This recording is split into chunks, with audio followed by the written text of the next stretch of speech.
Asia Tenggara adalah sebuah kawasan regional dari benua Asia yang wilayahnya ini dilewati oleh garis ekuador. Satu-satunya negara di kawasan Asia Tenggara yang dilewati oleh garis ekuador adalah Indonesia.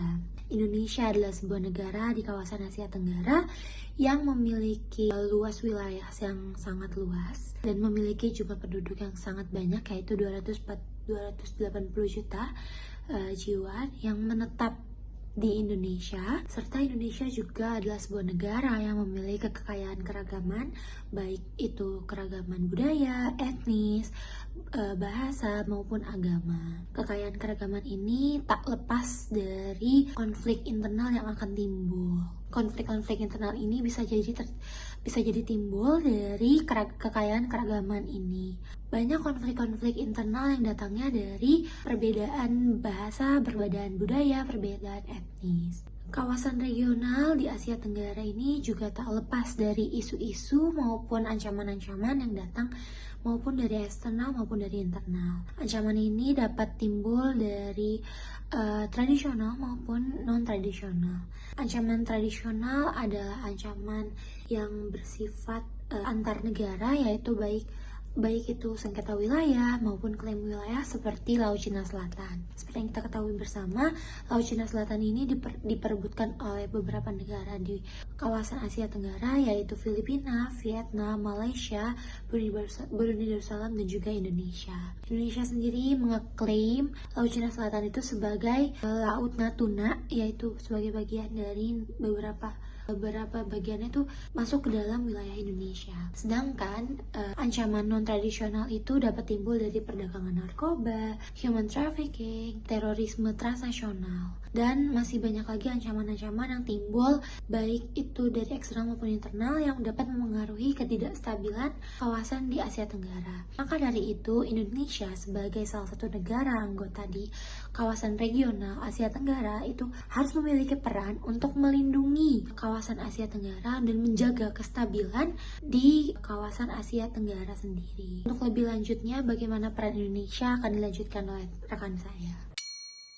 Salah satu dari 5 negara pendiri ASEAN adalah Indonesia bersama dengan negara Filipina, Singapura, Malaysia, dan juga Thailand. Indonesia ikut dalam menandatangani Deklarasi Bangkok pada tanggal 8 Agustus tahun 1967 yang dimana menjadi titik awal dari berdirinya ASEAN. Sejak saat itu, Indonesia berperan aktif dalam setiap kebijakan dan juga keputusan ASEAN. Adanya keterlibatan Indonesia bukan hanya sebatas pada aspek organisasi, akan tetapi dalam berbagai inisiatif yang bertujuan untuk memperkuat posisi ASEAN di mata dunia. Salah satu peran utama Indonesia pada ASEAN ini adalah sebagai bidang diplomasi.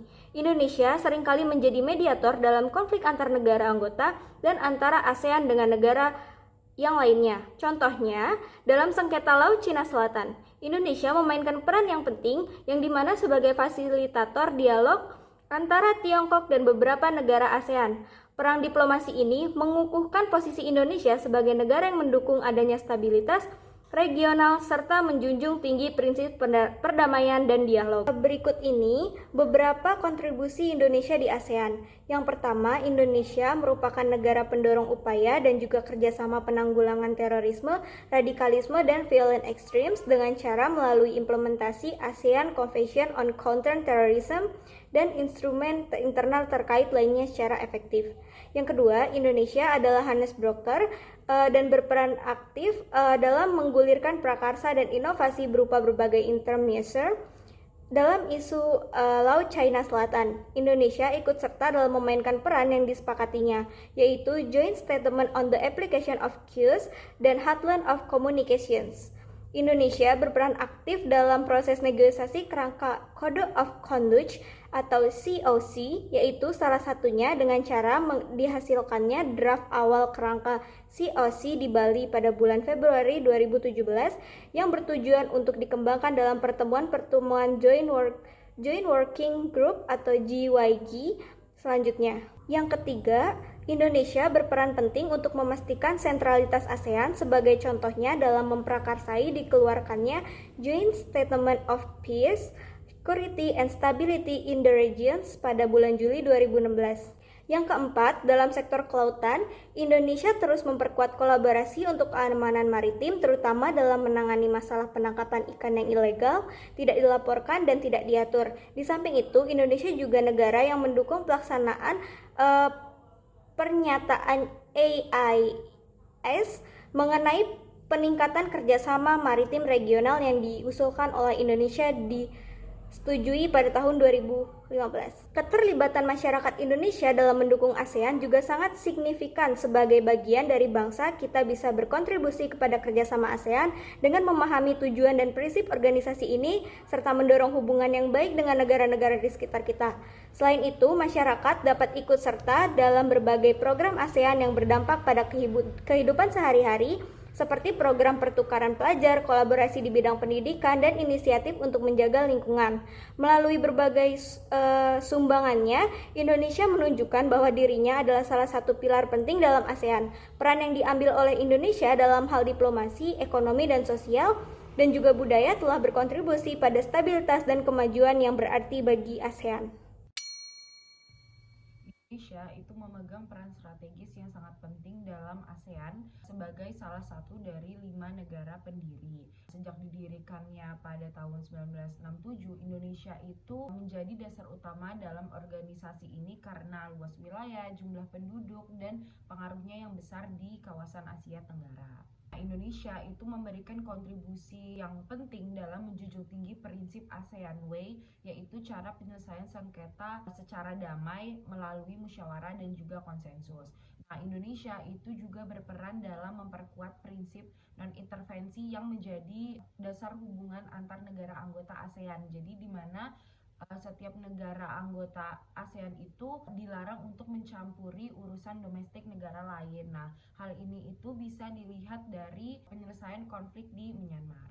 Nah, Indonesia itu juga menjadikan forum-forum ASEAN itu sebagai instrumen utama dalam pelaksanaan diplomasi multilateralnya. Jadi melalui ASEAN Regional Forum dan juga East Asia Summit, Indonesia itu berperan aktif untuk memperkuat kerjasama di aspek keamanan, ekonomi, maupun sosial di kawasan Asia Tenggara. Nah, selain itu, Indonesia juga memanfaatkan platform-platform tersebut untuk mendorong kerjasama dalam mengatasi isu terorisme, lalu menjaga keamanan maritim, dan juga isu-isu lintas negara yang berpotensi itu bisa mengganggu stabilitas regional. Dalam kasus Laut Cina Selatan, Indonesia itu mengambil posisi strategis sebagai negara non-climate state. Jadi posisi Indonesia ini tidak mengklaim fitur-fitur yang disengketakan, dan Indonesia itu juga tidak memihak negara-negara penggugat dalam sengketa tersebut. Nah, upaya Indonesia dalam mengelola konflik ini itu menunjukkan kemampuan Indonesia dalam menyeimbangkan kepentingan berbagai pihak, tetapi tetap berpegang pada prinsip-prinsip hukum internasional dan kedaulatan negara.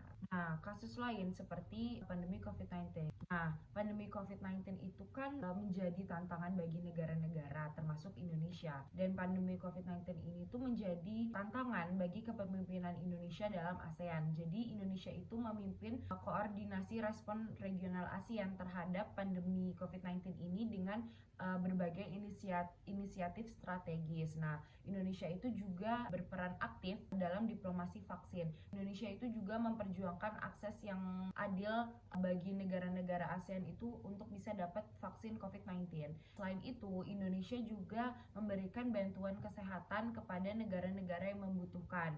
Itu kan menunjukkan bahwa Indonesia itu solidaritas regionalnya itu kuat, dan upaya ini itu juga tidak hanya berfokus pada aspek kesehatan aja, tetapi juga pada pemulihan ekonomi di kawasan Asia Tenggara.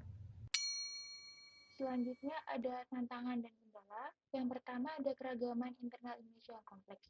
Indonesia memiliki keberagaman etnis, budaya, dan agama yang sangat luas, yang menjadi kekuatan sekaligus tantangan. Keragaman ini dapat menimbulkan potensi konflik internal jika tidak dikelola dengan baik, seperti konflik antar kelompok etnis atau agama yang dapat berdampak pada stabilitas nasional dan regional. Konflik internal ini berpotensi menciptakan ketidakstabilan yang dapat mempengaruhi keamanan kawasan Asia Tenggara secara keseluruhan. Yang kedua ada ancaman tradisional yang berkelanjutan. Ancaman tradisional seperti konflik militer antar negara, sengketa perbatasan, dan klaim wilayah, terutama di konflik di Laut Cina Selatan menjadi tantangan besar. Sengketa wilayah ini melibatkan beberapa negara ASEAN dan China yang mengklaim wilayah yang sama, sehingga menimbulkan ketegangan yang sulit diselesaikan dan berpotensi memicu konflik militer. Indonesia harus menjaga kedaulatan wilayahnya, khususnya di Natuna Utara, dan berperan aktif dalam diplomasi penyelesaian sengketa demi menjaga perdamaian kawasan.